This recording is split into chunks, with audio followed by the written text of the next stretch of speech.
We wanted to form the United States of Africa, but the former colonial masters convinced some African leaders to settle for an organization in 1963.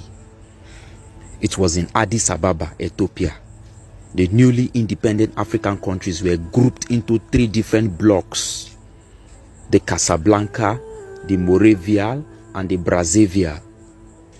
Now, these groups had different ideology on how independent African countries can come together. The Casablanca bloc agitated for the United States of Africa with a single language. Unfortunately, this was not accepted by many African leaders who feared that they might not acquire political power after they had struggled tirelessly for their African countries to gain political freedom, to gain political independence.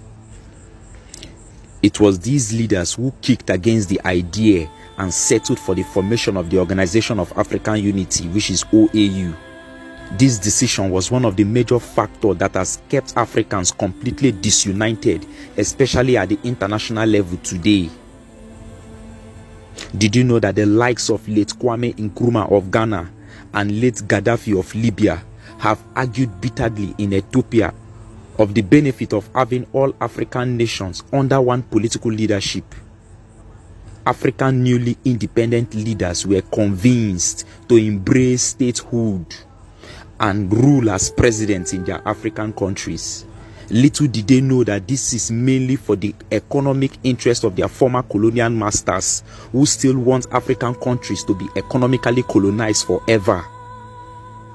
The fact is, if African nations are under the United States of Africa with a single and generally accepted lingua franca like the Swahili, I tell you, my people, the resources of Africa will be utilized for the political and economic development of the continent, which will not settle well for the imperialists, for the former colonial masters. The failure to form a united Africa led to the rise of neo-colonialism today. Did you know that African leaders who are now presidents in their countries were used by their former colonial masters for the underdevelopment of their African country? The main aim of the formation of the OAU was to bring African nations together and resolve the issues within the continent. But it is saddening to inform you that this is the most useless international organization in Africa, in the world. A failure that is characterized by irrational leaders who are controlled by their greed, who are controlled by their stomach.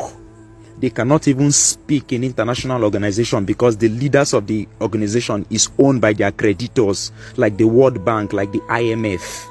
African leaders in the United Nations are meaningless today when they speak.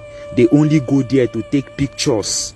They go there to show the Americans and the English people that they can speak English fluently and eloquently. Meanwhile, the Chinese, the Russians, and even the Indians, when they go to international organizations, they speak their local dialects. We only know how to speak good English eloquently, but cannot save our poor economy. It is very deplorable.